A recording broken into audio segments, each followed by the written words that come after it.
Difference between buckle up and buckle down.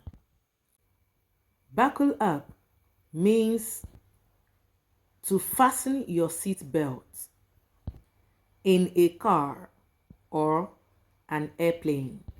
Sentence examples: always buckle up before you start the car. Please buckle up for takeoff. While the other word, buckle down, means to start working hard or focus completely on a task.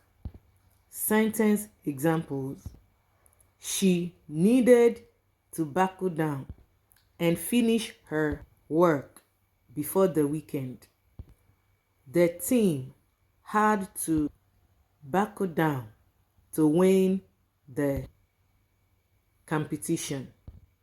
Was this helpful? Please make sentences with buckle up and buckle down in the comment section. Do well to subscribe to my YouTube channel and follow my page for more educating content. Thank you.